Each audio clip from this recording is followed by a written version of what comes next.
Hello, good afternoon. We're going to start our panel, so if you want to sit down, and so while people start coming. This is a 30-minute panel, so each of our participants will have 3 minutes to answer each of the questions. Really happy to be here with this topic, which is migration and refugees, which is mujer migrante y refugiada. I want you to meet Stacy de la Torre. She is head of programs at United Nations Office on Drugs and Crime Mexico. And also Giovanni Lepri. He works for the United Nations Refugee Agency as a United Nations High Commissioner for refugees. Thank you for being here. We're very pleased to have you. Yes. And we'll start with the first question for Stacy. Stacy, why is migration a gender issue? Please describe the international human rights framework governing gender and migration. Thank you. Gender is a migration issue because gender is not blind. And it's important to understand that while men and women share many of the same drivers to migrate, fleeing poverty, fleeing violence, in the case of refugees, often fleeing conflict in their country or the effects of climate change, for example, natural disasters. Women, there are reasons that are particular to women, and it's important to understand that the distinction. Women also migrate to escape in deeply entrenched gender stereotypes or very rigid gender stereotypes in their country of origin. Women also migrate in order to seek economic opportunities, job opportunities, educational opportunities that may not be available to them in their country of origin. And women often migrate to escape gender-based violence. And so it's important to understand that while women are 50% of the migrant population, 125 million women are migrants, the reasons they migrate and the impact that they have both on their country of origin and on their country of destination are different from that of men. When they get to their country of destination, they have economic opportunities often that they wouldn't have otherwise had, educational opportunities. They also send money back to their home countries, which gives their families back in their home countries opportunities they may not have otherwise had. But there are also negative impacts. Women who migrate face discrimination. Women who migrate face the fact that often they are excluded from social protections. And so it's important to understand the distinction because both the reasons and the impact of women in migration differ from that of men. Thank you, Stacy. Thank you. Giovanni, actualmente, ¿cuál es la situación de la mujer refugiada en México? Gracias, Ángel. Bueno, para mí realmente es un honor poder estar aquí con ustedes y espero de poder representar las mujeres refugiadas de manera correcta y completa.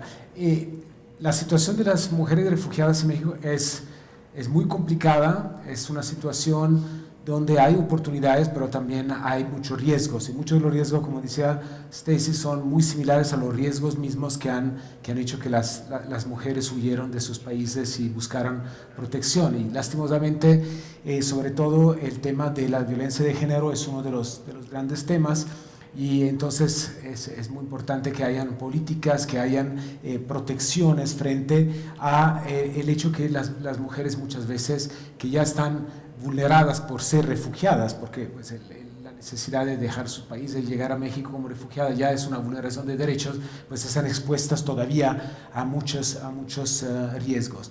Tal vez solamente para contextualizar, México tradicionalmente era un país de tránsito de personas que llegaban de otros lados del mundo y del otro lado de las Américas buscando más llegar hacia el norte y llegar hacia Estados Unidos. Esta era un poquito la tradición, y también un país que también tenía muchos mexicanos mismos y mexicanas que buscaban salir de México para otros lugares.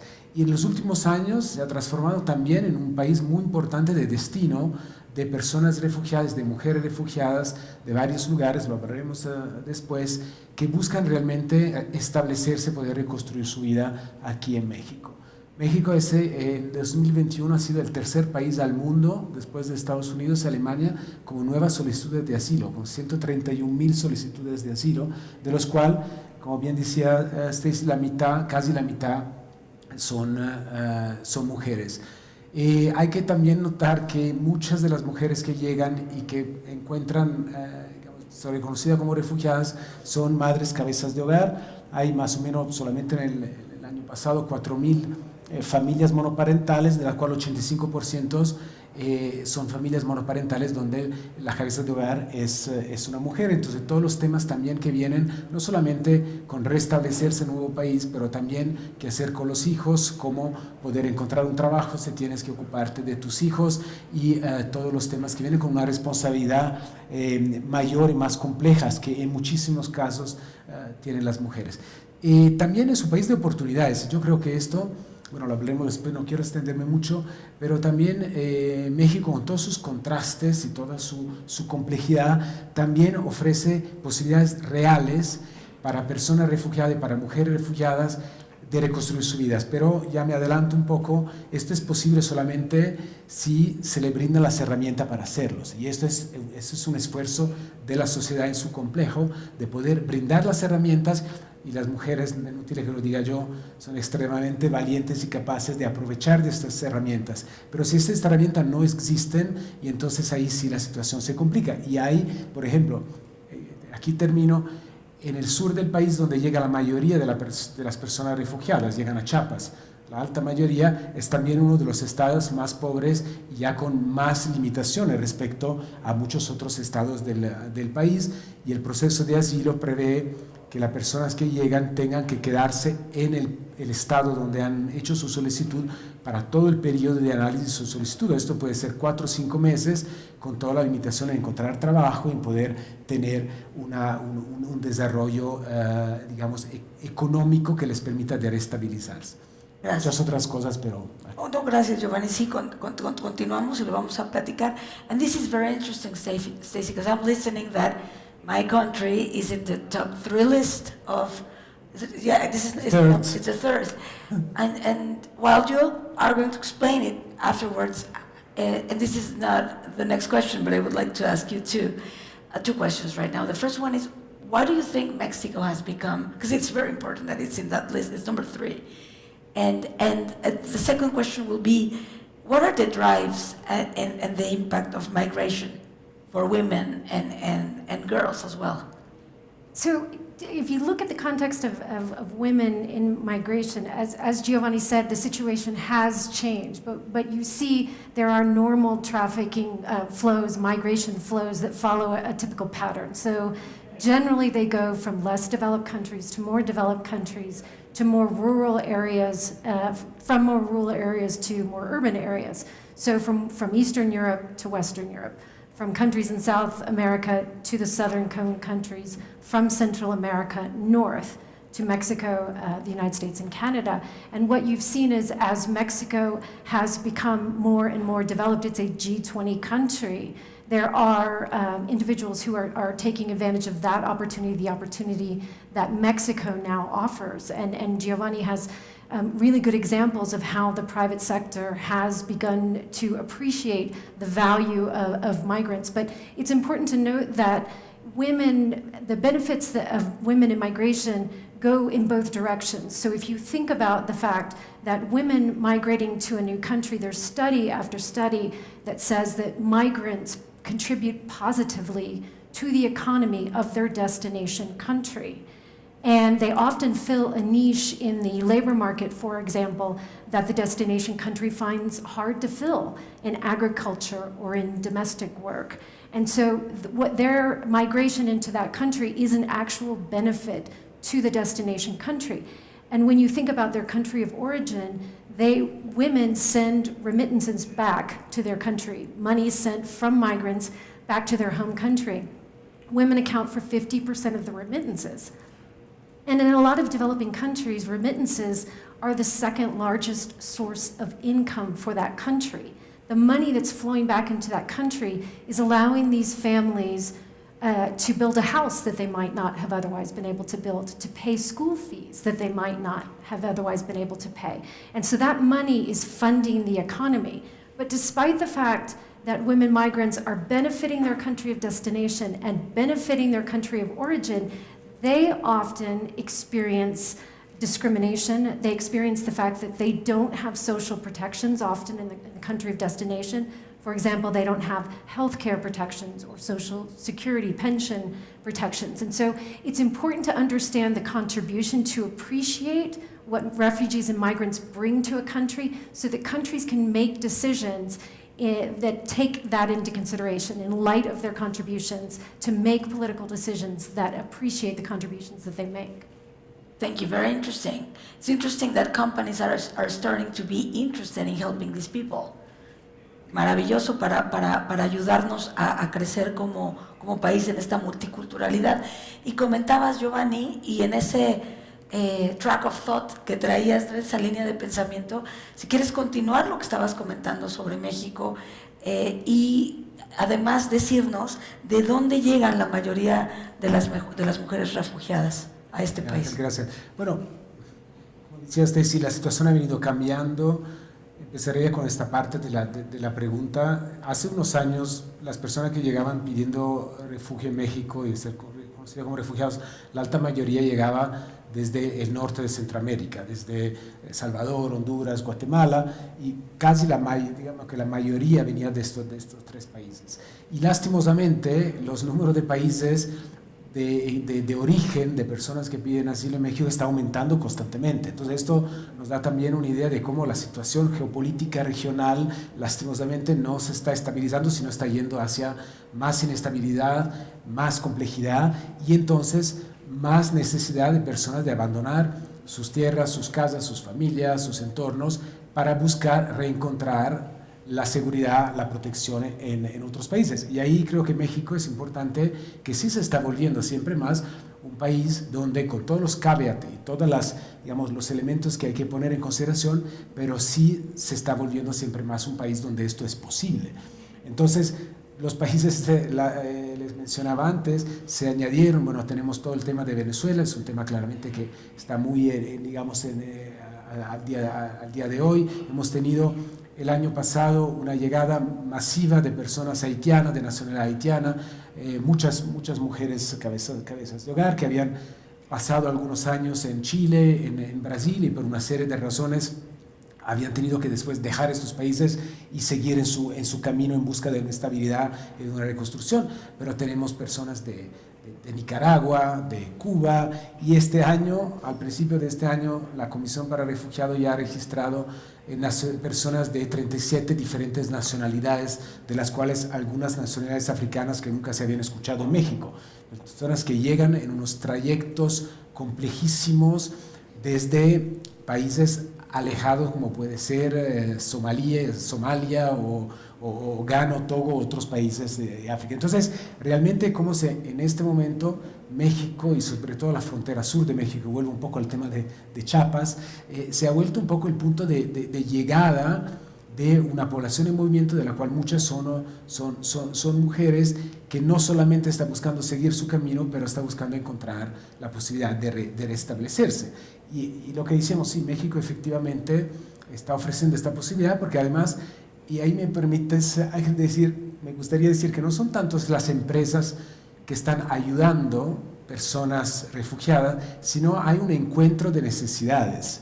Y esto es muy peculiar de lo que está pasando hoy en México. Nosotros tenemos un programa, y lo mencionaré después, como Naciones Unidas, donde buscamos el encuentro de posibilidad de integrar en el mercado laboral personas refugiadas. Ya tenemos más de 18,000 personas que han sido parte de este programa. Y lo que vemos es que las empresas necesitan mano de obra, y no solamente en el campo agrícola, en el campo del trabajo doméstico, pero en muchos campos de la industria, de los servicios. Y entonces cuando logramos hacer este encuentro, la empresa nos dice, bueno, yo necesitaba una persona que tomara esta vacante y los mexicanos no tenía mexicanos que la quieran tomar. El hecho de que traigan un extranjero, una extranjera, que además no solamente toma este trabajo, pero automáticamente es un trabajo formal, entonces con la seguridad social, el acceso a los servicios médicos, el acceso a la escolarización.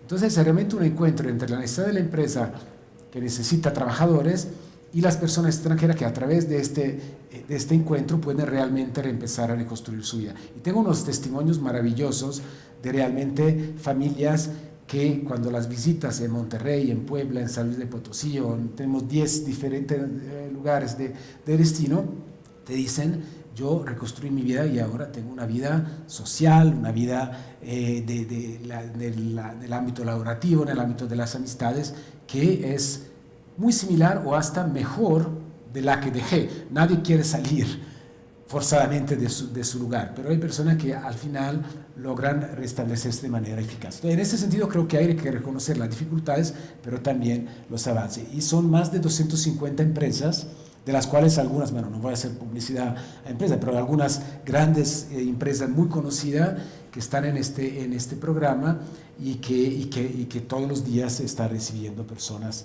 extranjeras, refugiadas o migrantes. Entonces reconocen estas instituciones privadas, estas empresas, la necesidad, se inscriben al programa, participan con United Nations, con Naciones Unidas.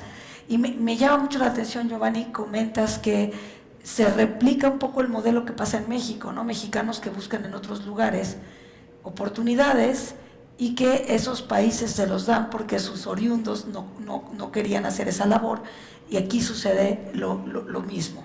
Sí, o no querían o no podían. Digamos que para una persona que vive en una comunidad rural de Chiapas, ir a trabajar a Saltillo en una empresa de automotriz es muy difícil, y también hay todo un tema de desarraigo, mientras lastimosamente la persona refugiada, el desarraigo no lo ha decidido, le ha tocado. Entonces hay varios elementos, pero sí, la respuesta es, y esto me parece también un mensaje importante, es que los extranjeros en este programa, y se podría ampliar más, no le están quitando el trabajo a nadie, sino están llenando un vacío. Esto sí me parece un mensaje importante. Yo personalmente intento de ir a visitar las empresas, porque creo que nadie se entiende si no es de primera mano. Entonces, y siempre hago la misma pregunta, que sea la Samsung o que sea una empresa pequeña una que me impactó mucho de muebles en Guadalajara, de una familia muy novedosa. Y le pregunto siempre lo mismo, le pregunto, ¿cuántos refugiados les podemos traer? Claro. Casi todos me responden, tráeme los que puedas, porque tenemos necesidad de mano de obra. Efectivamente este tema es un tema álgido. Entonces, en este sentido, lo llamamos el gana-gana. Yo diría que es un gana-gana-gana, porque gana la empresa, gana las personas, pero gana la sociedad, pues son personas que empiezan a pagar impuestos, a contribuir y a ser miembros de la sociedad activos. This is the bright side of this topic. Now, being Stacy at the UN Office on Drugs and Crime of Mexico, I have to ask this question about the situation of women and girls as well traveling to Mexico, to the US, regarding sexual and gender-based violence. That's not the bright side at all. No, of course, and it is important to recognize that women who migrate face particular challenges that oftentimes men don't face, or certainly don't face to the degree that women face. And first and foremost amongst those is their safety. Women make up 71% of the human trafficking victims. 60 to 80% of women traveling through Mexico are victims of sexual abuse. And unfortunately, the conditions of migration lend themselves to those types of crimes. Unfortunately, they are often alone. They are incredibly dependent on their smugglers in many cases. There's situations where there's a lack of shelter, there's poor lighting, and so all of those conditions contribute to their vulnerability. All migrants are vulnerable. All migrants are vulnerable to exploitation and abuse, but women migrants more so. And the abuse comes from all sides, unfortunately. It can come from human traffickers, it can come from smugglers, it can come from government officials, border guards or local police, and it can come from their fellow migrants. And so there's a real concern They're about the gravity of the threat to safety and security of women, migrants in particular. But women face other challenges that are oftentimes particular to women, healthcare being one. In the course of their migration, and oftentimes when they reach their destination country, women do not have access to reproductive health care. And they don't have access to prenatal care, for example, which can lead to higher maternal mortality rates and higher infant mortality rates. Women also suffer from discrimination. And as Giovanni said, unfortunately, the negative image of migrants in many countries around the world promotes a level of racism and xenophobia. All migrants suffer from that kind of discrimination. But women have added to that a discrimination for the fact that they're women. So they're women and they're migrants.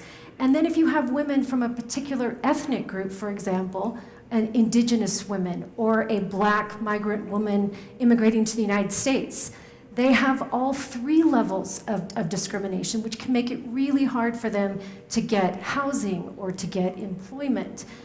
And finally, as Giovanni mentioned, the issue of asylum, women also suffer from the fact that oftentimes many countries don't view asylum claims with a gender perspective. So, for example, many countries around the world considering asylum claims will deem a particular country safe without considering whether or not that country is safe for men or safe for women or both. And I think we can all think of certain examples of countries that may be safe for men, but perhaps not so for women.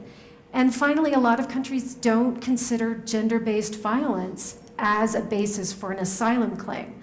So women's asylum claims can be rejected despite credible claims of gender-based violence simply because a country doesn't consider that as a basis for an asylum claim. So all of those are particular to women and migration.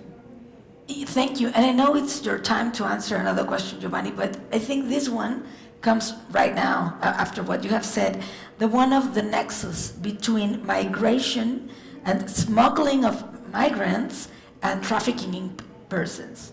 So there is often some confusion between human trafficking and smuggling and migrants, just like there's confusion between migrants and refugees. But what we see, and part of the reason that there's oftentimes this confusion is because human trafficking flows follow migration flows. So as I said earlier, from less developed to more developed countries, from rural areas to urban areas. And there's a reason for that, because human traffickers know that migrants are particularly susceptible to being victims. If you can imagine a situation where a migrant is traveling through a third country where they might not even speak the language, don't know anyone, and certainly don't feel like they can contact the authorities, they are uniquely vulnerable, and traffickers and trafficking organizations take advantage of that. And what you see is a country that has a higher presence of criminal organizations, of organized crime, will have a higher incidence of human trafficking. And there's a reason for that, because there's a nexus between transporting someone across a border and the expertise it often takes that criminal organizations have. They have the connections. They understand the topography, so they know how to get somebody across safely, or they know which border officials they need to bribe. And so human traffickers rely on those criminal organizations to get people across borders. And so you see a really strong nexus between your migrant flows and your human trafficking flows. Yes, there's a lot to say about that. We'll come back with that. Giovanni, normalmente nadie quiere dejar su hogar. Cuéntanos cuáles son las razones más comunes, que era algo que habías comentado previamente, y qué programas existen en México. Y ahora sí puedes contarnos que nos decías con la iniciativa privada, y después ya regresamos con Stacy.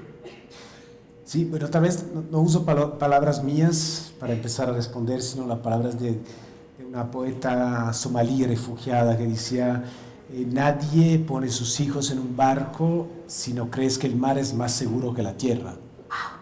Entonces, huir, dejar, es una extrema decisión y muy valiente. Aquí creo que el otro tema, yo escucho mucho en mi trabajo: ay, si se han ido, algo han hecho. algo mal, si alguien se va, algo mal habrá hecho, que me parece la cosa más violenta, Estigma. un estigma más profundo. Nadie deja su casa, su hogar, su familia, su historia, si no lo tiene que hacer, que sea por razones económicas, y ahí tenemos todo el tema de la migración, que sea por razones de desastres naturales, que sea por razones de violencia, de persecución, que sea lastimosamente, y digo lastimosamente porque es un tema que ya en esta breve conversación ya salió 10 veces por lo menos, la violencia de género. La violencia de género es tan profunda como causa, como acompañamiento en el trayecto y lastimosamente muchas veces también en los lugares de llegada que ponen las mujeres en esta doble o triple vulnerabilidad. Les voy a comentar una cosa que me aterra, pero me decían que en muchísimos casos las niñas hasta de 12, 13 años le ponen las inyecciones anticonceptivas antes de empezar los trayectos de sus países de origen, porque la posibilidad que sean violadas es tan alta que mejor prevenir que curar. Vamos con...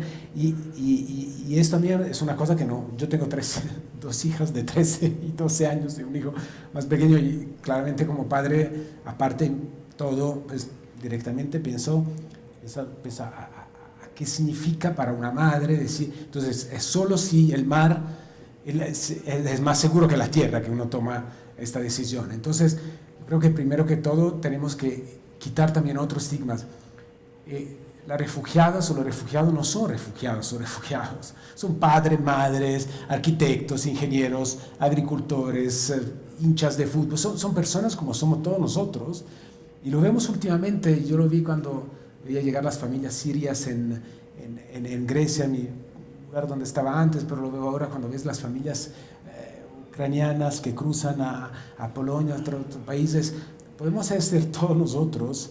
El refugiado no es la persona alejada del sur del mundo, que esto le pasa por allá. Es algo que puede pasar a todos, y las decisiones son muy graves, muy importantes, y yo repito lo que dije antes, lo que se necesita son los instrumentos para reconstruir la vida, y más vulnerado estás, más necesidades tienes, pues más instrumentos necesitas. Ahí es donde creo que me ligo mucho a lo que decía Stacy, y siempre pienso, por ejemplo, a las mujeres cabezas de hogar. Pero también hay muchas mujeres que dejan sus comunidades porque son discriminadas por sus preferencias sexuales, por su identidad de género. El panel que tuvimos antes, maravilloso, yo quedé realmente muy impactado, y muy impactado también que hayan legisladoras trans y que están llevando adelante estos temas, pero hay mujeres trans que están o migrantes o refugiadas que están aún más vulneradas y violadas, y la única razón por la cual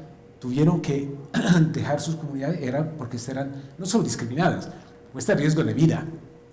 Hay países donde la homosexualidad es todavía un crimen que se puede punir con la pena capital. En este sentido, me parece. Entonces, las razones de la huida, las pandillas, las extorsiones. Y a veces, y aquí me quiero ligar a un punto que me parece muy importante, a veces lo que hay que identificar cuál es la primera causa de huida, no cuál es la causa.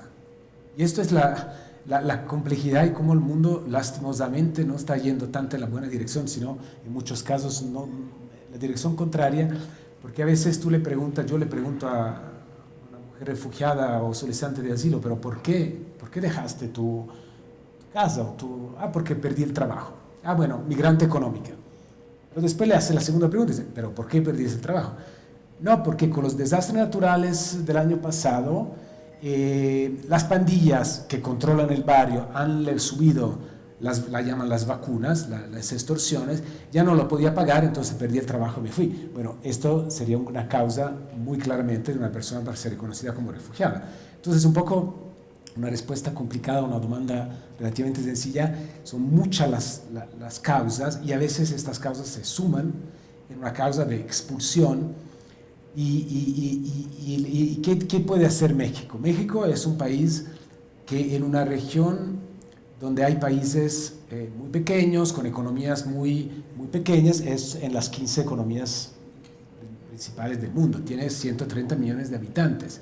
Tiene una balanza comercial que todos conocemos. Entonces, aunque cada país tenga que hacer su parte, pues México puede hacer una parte más grande que otros, no que todos los otros, tenemos nuestros vecinos también más al norte que tienen que también hacer su parte, pero creo que sí puede y está haciendo algunas cosas en la buena dirección, y creo que el programa que mencioné es uno, pero el otro muy importante es también que los procedimientos de reconocimiento de la condición de refugiados de posibilidad realmente dar una documentación. La documentación es fundamental. Si no tienes un documento, nadie sabe quién eres, y si no tienes un documento migratorio regular, estás a riesgo continuamente de ser detenido, de ser expulsado. Entonces, la documentación, la posibilidad de tener programas incluyentes y políticas públicas incluyentes. Yo creo que la inclusión es la palabra clave. No hay que inventar muchas cosas, pero hay que asegurarse que las políticas sean realmente incluyentes. Y no solamente en la palabra, no solamente, y hago solo un ejemplo muy breve. Con este programa que tenemos de inclusión laboral, tenemos decenas de miles de personas que pueden trabajar, pero los bancos, muchos bancos, todavía no reconocen la tarjeta de residencia permanente como refugiado como un documento para abrir una cuenta bancaria. Entonces, aunque la ley diga que sí, efectivamente se puede reconocer y que es parte de los documentos que se pueden reconocer, si después el banco X no lo hace, en teoría existe el derecho, en práctica no se puede gozar. Entonces, impulsar que todo esto se haga de manera incluyente y que efectivamente México mantenga alta la tradición de ser un país que es un país que ha tenido momentos históricos importantes de recepción, de inclusión. Empezó el éxodo español, estamos hablando ahorita del siglo pasado, pero tenemos también exiliados de varios lugares de América Latina, todo lo que pasó con Chile, y ahora, con todas las contrastes, las dificultades, vemos que sí se puede avanzar en programas que permitan a personas que han considerado que el mar era más seguro que su tierra, pero de encontrar una nueva tierra más segura donde se puede quedar. Muchas gracias. We're about to finish, but I have two questions for Stacy and one for you, Giovanni. And understanding that we need to focus on inclusion and the legal framework to make it possible, to make possible that this public policy does work. As civil people, what can we do in order to help this process within society? How can we help? I think in large part it's understanding that there are significant differences and amplifying the voices, for example, of women migrants, so that people begin to better understand migration, refugee crises, and women, and how they differ from men. Because most people, if you ask them to picture a migrant, they picture a man who is migrating to find a better life for his family. They don't necessarily picture a woman, but women are 50% of all migrants. And so educating people, amplifying those voices is incredibly important so people begin to understand that distinction. I think it's also important to begin to educate ourselves and society about the role that women play in peace, security, and development. Migration and development go hand in hand, and that's what I was mentioning earlier with the remittances. The women migrants allow for development on both ends, both in the country of their destination and the country of their origin. But if you also dig a bit further, study after study has proven that women contribute positively to both peace and security. And when people begin to better appreciate that distinction and the unique role that women play in matters of security and matters of peace. For example, when women participate in peace negotiations at a time of war, they are more successful. As women begin to appreciate that, the public policies naturally follow from that. And then as the private sector, as Giovanni mentioned, that public-private partnership of getting the private sector involved, because it is a win-win. Because migrants are not simply a drain on the economy of the destination country, quite the contrary. There's a positive contribution. And getting the private sector involved so that everyone benefits, I think is really important to changing that dynamic or that narrative that we also often hear about the negative effects of migration or the drain of refugees on a healthcare system or an education system or an economy, because the facts and the data show quite the contrary.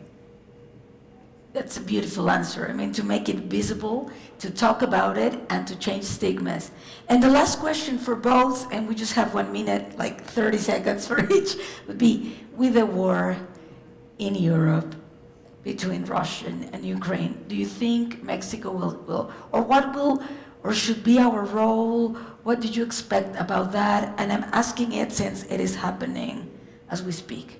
I mean, I think one of the most important lessons that we can all draw from what's happening in the world right now is it can happen. I think as Giovanni alluded to, so often we think of that as so far away from us and our lives. You know, when you consider climate change and the effect it's going to have, perhaps not in our generation, but in the next generation, to realize that it could happen to you. That it is real and it can happen unexpectedly. Natural disasters happen unexpectedly. This war in many respects was unexpected, at least to some. And so I think bringing that home to people and making them aware of the effects that these kinds of events have on normal people who just want to go about living their lives, I think can heighten the empathy, and with empathy comes inclusion, and with inclusion comes equality, and that's ultimately what we're all hoping for. Thank you, Stacy. Thank you very much for being here in this conversatorio. And Giovanni, 30 segundos, ¿qué va a pasar? ¿Tendremos migrantes de Ucrania? ¿Qué opinas? Quisiera de nuevo tomar prestadas unas palabras. Esta vez la tomo prestada de nuestro alto comisionado Filippo Grandi, que ayer en Ginebra decía: quisiera estar celebrando el 8 de marzo, momento para celebrar las mujeres en lugares de liderazgo, en la academia, en la economía, en la sociedad, y en vez tengo rabia. La palabra me impactó mucho. Tengo rabia porque lo que veo son decenas de miles de mujeres, porque además ahora con la crisis ucraniana la mayoría son mujeres con sus niños, tener que escapar de la violencia creada por hombres. Y ahí digámoslo como es, la mayoría, si no todas las guerras, son creadas y hechas por hombres. Había una canción bien interesante de un artista francés que aludía mucho en este tema. Yo no creo, o sea, el tema de Ucrania, no creo que vamos a tener un éxodo de personas ucranianas que van a pedir asilo en México. Van a haber, y tienen que ser recibidos, incluidos, a todo el tema del idioma, que es otra grande barrera que no hemos tenido en muchos casos, pero va a haber. Pero creo que Stacy ahí concluyo, porque creo que no nos habíamos preparado, pero creo que concluimos realmente en un punto igual: educar, cambiar la manera de pensar, contribuir a cambiar un paradigma de estigma, de exclusión, de lejanía. Y realmente quiero concluir con una cosa que me pasó. Fui invitado a la FIL de Guadalajara, a la Feria Internacional del Libro, y se me había olvidado el discurso en el carro antes de entrar. Entré muy rápidamente. Entonces, cuando me senté, dice, aquí estamos en la Feria Internacional del Libro, y espero que todos y todas, cuando encontramos un refugiado o una refugiada, tengamos el mismo sentimiento que tenemos con un libro, que es de curiosidad, de saber qué hay dentro, cuál es la historia, qué me brinda, no de rechazo. Un libro no lo rechazamos, tal vez al tiempo de la universidad, a veces el libro de derecho privado, pero no lo rechazamos, lo abrimos con curiosidad. Entonces creo que el tema de la educación, de cambiar, ahí entran los medios, entra la academia, pero entramos nosotros en nuestras familias, con nuestros hijos, con nuestra comunidad, con nuestros entornos sociales, en cambiar este paradigma. Todos podemos ser refugiados, todas podemos ser refugiadas, y si lo fuéramos nosotros, ¿qué quisiéramos que nos pasara? ¿Cómo quisiéramos que la sociedad nos recibiera, nos ayudara, que somos ucranianos, italianos, mexicanos, estadounidenses o donde son? Entonces creo que la educación y la sociedad en su global, la all of society, es donde tenemos que hacer el cambiamiento. Empatía para la inclusión, para lograr una igualdad en oportunidades. Muchísimas gracias, Giovanni Lepri, por haber estado aquí con nosotros. Gracias, Stacy de la Torre. Gracias al Women Economic Forum, a Michelle Ferrari, su servidora Ángeles de Gives. Encantada de haber coordinado y moderado este panel. Gracias a ustedes por escucharnos. Y bueno, un aplauso para nuestros panelistas, por favor.